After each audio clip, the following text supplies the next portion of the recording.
ladies, we are on lesson 8.5, which is about factoring and solving. So for this video lesson, what you could do is you could split your screen, and I'll show you how to do that so that you can watch the video and take notes at the same time. Or if you don't want to take notes as you're watching the video on the computer screen itself, you can take those notes on paper. That works too. So to split the screen, what you're going to do is you're going to take your OneNote and your mouse, and you're going to select your OneNote and you're going to push it to either side of your computer screen. And so you have now split your screen, and on the other hand, you can go ahead and select the screen that has the video. So you could have your video running over here on one side and you could take your notes on the other side. You might want to adjust your window so that all you see is just the notes. So you might want to zoom out, zoom in, and then take the notes this way. Alright, so now that I've shown you how to split your screen, what you're going to do right now is you're going to work on the warm-up problems. Both of these warm-up problems deal with your 8.4 lesson, so the special products that we studied last time. You're going to work on both of them on your own, so you're going to pause the video, and then once you're done, you're going to check your work with me. So pause the video now. Alright ladies, go ahead and check your work. If you have questions, you can pause the video and ask me any questions that you have while you are in class. We're going to go ahead and move on to today's lesson. Our lesson for today is to learn how to factor. I'm going to show you a couple of tricks on how to factor, and then we're going to also be solving as well.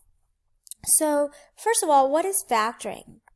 Factoring is basically to write an expression as a product. So you want to take an expression and you want to rewrite that expression using multiplication. And so the first technique that we're going to learn is to factor out the GCF, which is the greatest common factor. So this is one of the ways we can factor. Now, the factoring out the GCF is basically the opposite of distributive property.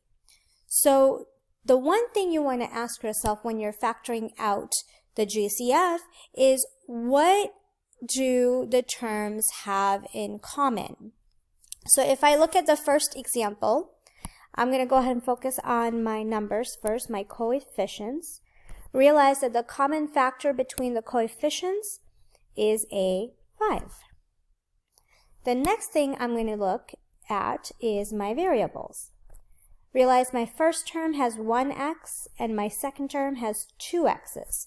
So they both have 1x in common. So I'm going to factor out that x. Now this right here is called the GCF. It's our greatest common factor. And what we're going to do is we're going to multiply that GCF to the remainder. And so what do I mean by the remainder? Well, it's everything that remains after you factor out the GCF. So realize we're going to have two terms. You want to ask yourself, 5x times what number is going to give you back 15x? And you'll notice that 5x times 3 gives us 15x. And then we're going to go ahead and ask ourselves, okay, 5x times what gives us the 25x squared? And you'll notice that 5x times 5x gives us back the 25x squared. So that's going to be our remainder. So now our final answer is that we have taken our expression and we have written it as a product. We have 5x times the 3 plus 5x. And that's it. That's all we're supposed to do. So what you could do is you could take that product. So I have the 5x times 3 plus the 5x. And you could always use distributive property to check, because all we're doing is factoring, and factoring is the opposite of distributive property. So if I go backwards and I actually distribute, I should go back to where I started. I should get my question back. So if I distribute, I get 15x plus the 25x squared. So that's how we know that we are correct. All right, let's go ahead and try one more. So again, I'm going to look at my numbers, and I'm going to ask myself, what is the common factor between all of these numbers? And you'll notice that 6 is the greatest number that goes in 12, 24, and 30. Then we're going to go ahead and look at the x values. So the lowest exponent on my x values is just 1. So I'm just going to be able to pull out 1x because that's what everyone can share. And now looking at the y values, realize that the lowest exponent on the y is also 1, so I'm only going to be able to pull out 1y because that's what everybody has in common, and that's what they all can give. Now the remainder. So looking at the remainder, again, you ask yourself, 6xy times what gives you 12xy? And you'll notice times 2. Again, 6xy plus what number gives you 24xy squared? You'll notice that's just going to be 4y. And so you're doing the opposite of distributive property over here. And then lastly, 6xy times what gives you the negative 30x squared y to the 4th? 5xy cubed. Just like that. And again, you could check. To check, all you're going to do is you're going to take your answer, so 6xy times the 2 plus the 4y minus the 5xy cubed. And remember, this part right here is called the remainder. And we're factoring out the GCF. So this right here is the GCF, greatest common factor.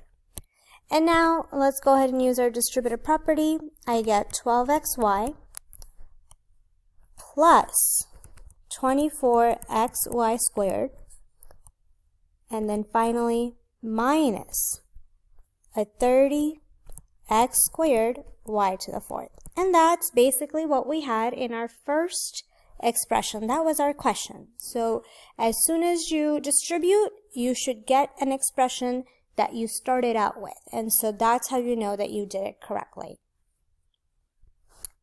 All right, it's your turn now. Go ahead and pause the video, and you're going to go ahead and factor both of these polynomial expressions. All right, ladies, go ahead and check your work. And remember, you can always distribute your answer, and you should get back to the original expression. That's how you know you did it correctly. We're going to go ahead and move right on. So looking at the next type of factoring that we're going to do is called the factoring by grouping. Now this slide kind of just explains how to do it.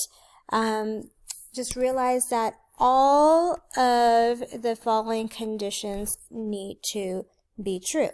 There needs to be 4 or more terms, and terms that have the common factors need to be grouped together. And then I'll explain what the last part means. Really, just doing an example is going to help you.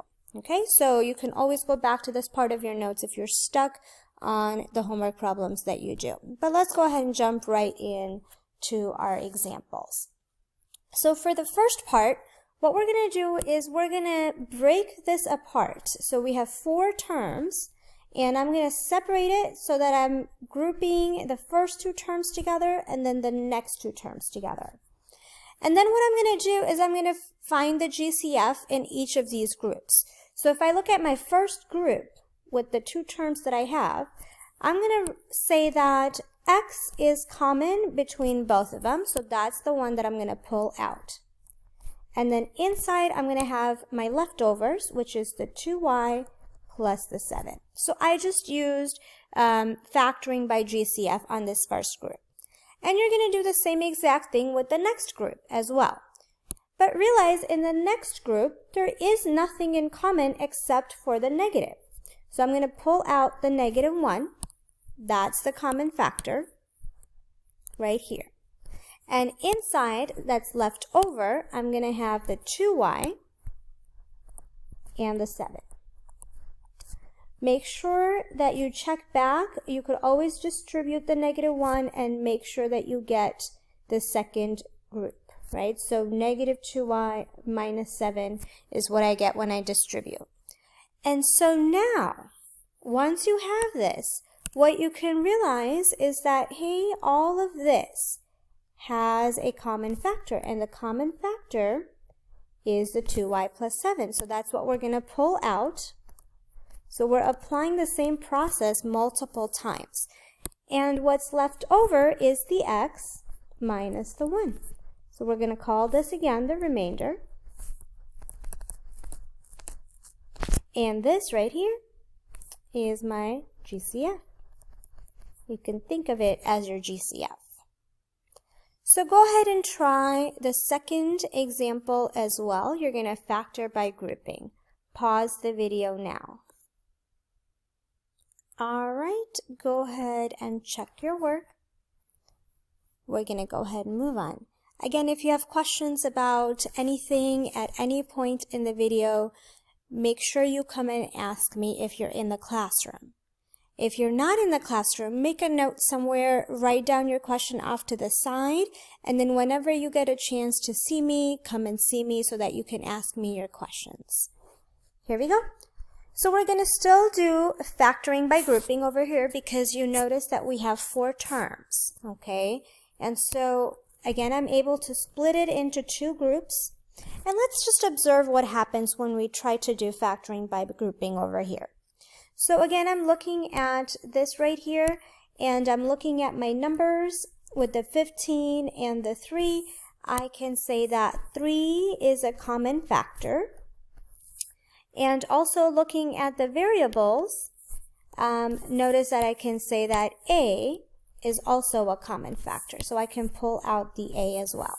And so left over, I'm going to have 5 minus B. In my second group, again, looking at my numbers, I'm going to have a 4 in common. So I'm going to pull out a positive 4. And then inside left over, I'm going to have B minus 5 left over. Now, notice what happens. If I look at my common factors, they're not exactly the same. So we can't even say that they're common factors. So they're supposed to be exactly the same in order for us to pull it out. So because that's not the case, they're very close to being the same, but they're just switched in the order. So what we need to do is, if this happens, you need to change the sign over here. And you need to switch the terms over here. And then if we do that, we will have the same exact factor as the first one that we had. So let's go ahead and try it out. So we're going to have 3a times 5 minus b. And I'm going to change that sign to a minus 4 now. And then switching the terms, I get 5 minus b. Now I can say my common factor is 5 minus b. This is my GCF. And then my remainder is going to be 3a minus the 4. So again, remainder. And realize where we're getting the remainder from, right? It's everything that's left over once we pull out the common factor. So this is my remainder right there. And we can only do that if our common factors match. Okay? You're going to go ahead and try this technique on the next one. There is a change that I made to this problem, so make sure you copy it down exactly as it is up here in the video and then start doing the problem. Pause the video now. Alright, go ahead and check your work. Realize that we did have to change the sign over here and then switch out the terms over here. Okay, moving on to our next concept, we're going to get into solving quadratic equations now, okay? And so when you already have something factored and set equal to 0, we can use something that's called the zero product property, which basically says that if the product of two factors is 0, then at least one of those factors must be 0. And we know that because if you know that two numbers, a times b, if they equal 0, then one of those numbers has to be 0. Otherwise, this wouldn't work out, right? So that's exactly what the zero product property is saying, okay? So now we're going to use that to help us solve this right here. So we have two things that are multiplied and it's equal to 0. So either x minus 2 is equal to 0, or 4x minus 1 is equal to 0, or both. And so you already know how to solve this. We're going to add 2 to both sides for the first one. We're going to get x equals 2. So that's one of my solutions, which when I plug it back in, is going to make the entire equation 0. Or what we could do is we could also solve for the next one. So in the next one, I'm going to add 1 to both sides. I'm going to have 4x equals 1. And then divide by 4 on both sides to get x equals 1/4. So when x equals 2 or when x equals 1/4, that entire equation is going to be 0. Okay, so we have two solutions to this equation. All this while, we've only solved equations that have one solution. So now it is possible to also have equations that have more than one solution. And so here's an example where you have two solutions. You're going to go ahead and try out the next one. Pause the video now. All right, we are getting s equals 3 and s equals -2 as our answers. Go ahead and check your work. And again, if you have questions, you want to make sure you come and ask me. We're going to go ahead and move right along. We're going to use our factoring skills and our solving skills now to do the next set of problems. So looking at this one, in order for us to solve an equation, it needs to be equal to 0. So what we're going to do is we're going to subtract 4y from both sides so that we can have 0 on one side. So now if I do that, I'm going to have 0 on this side, and I'm going to get 12y squared minus 4y on the other side. I'm going to bring down the 0, and I'm going to go ahead and factor on my right-hand side. So with my numbers, realize that I'm going to have 4 as a common factor. And with my variables, I'm going to have y as my common factor.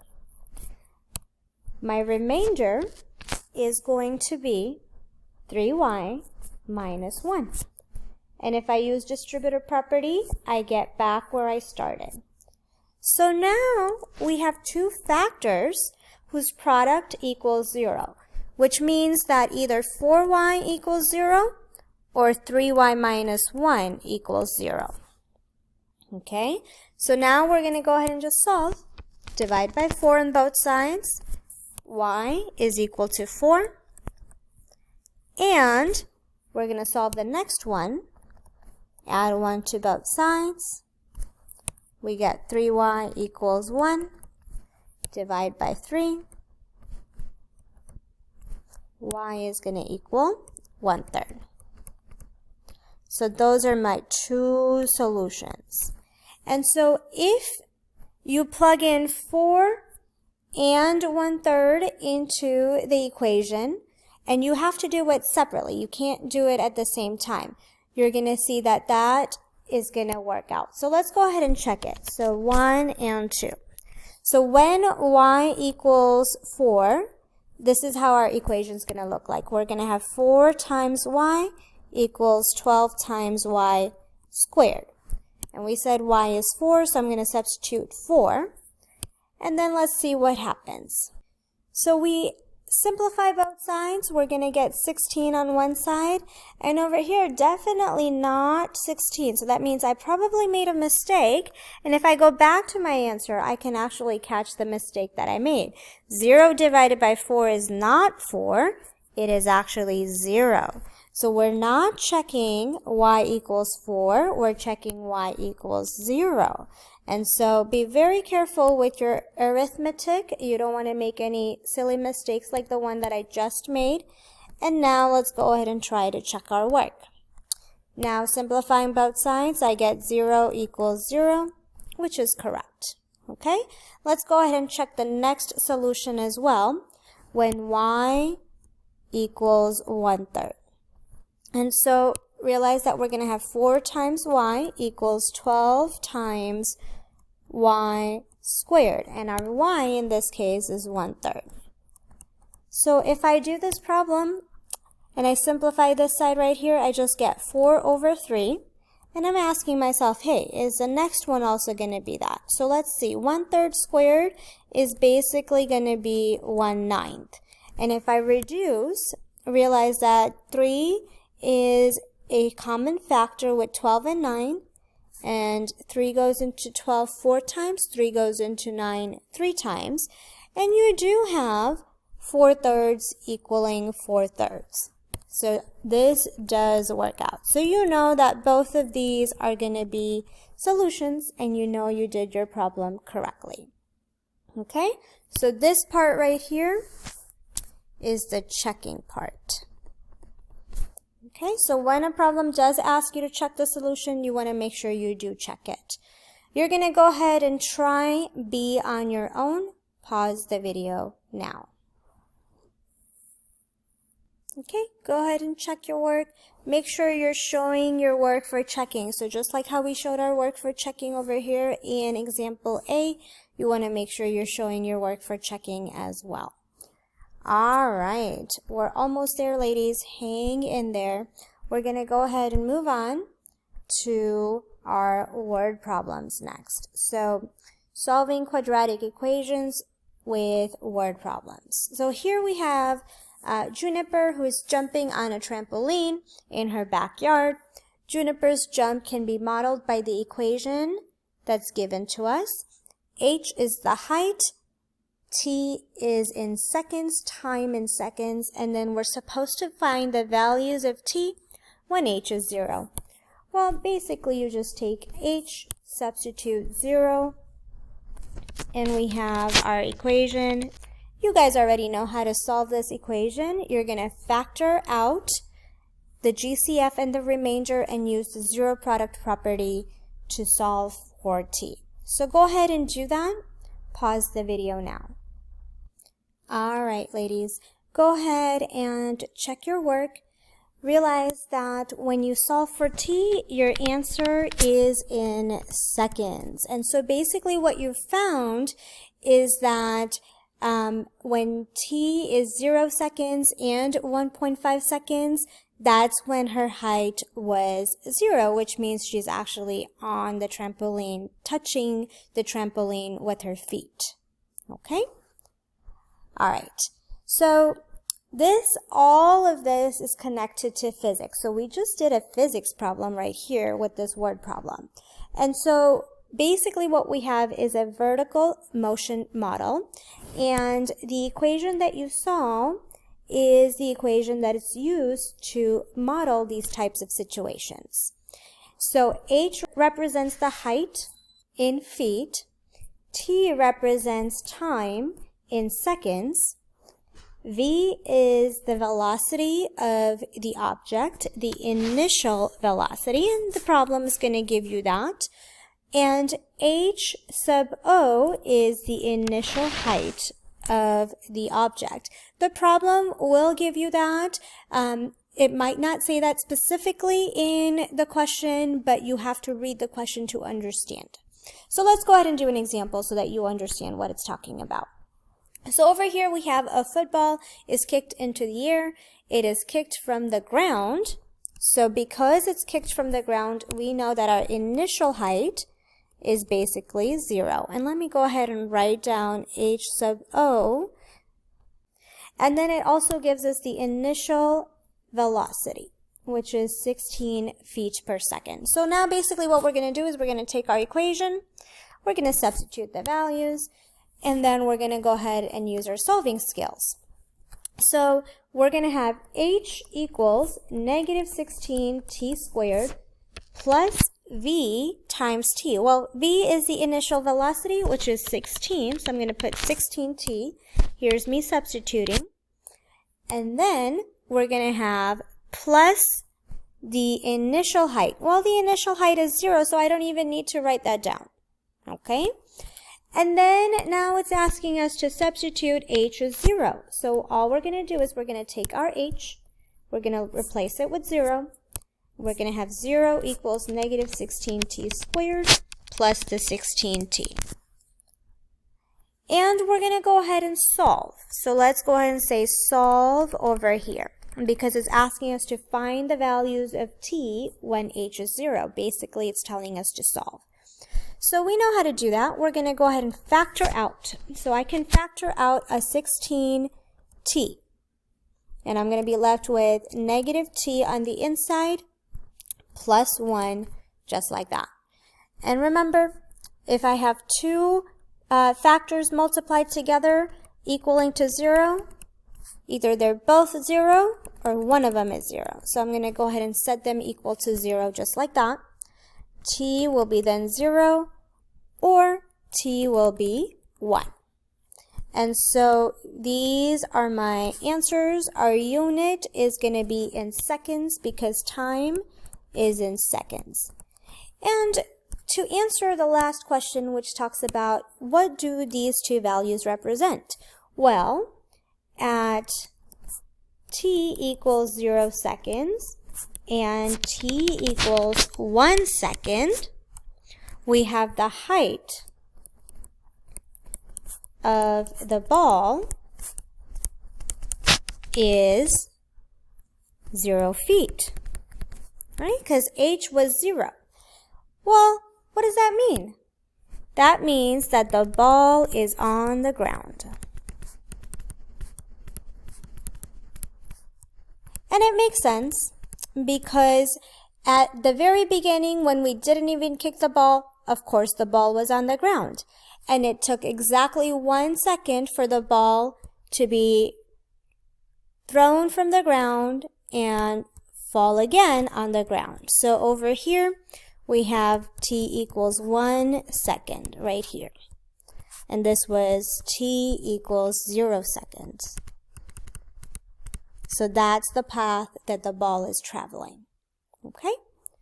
Last problem, you're going to go ahead and try that on your own, and then you're going to check your work with me.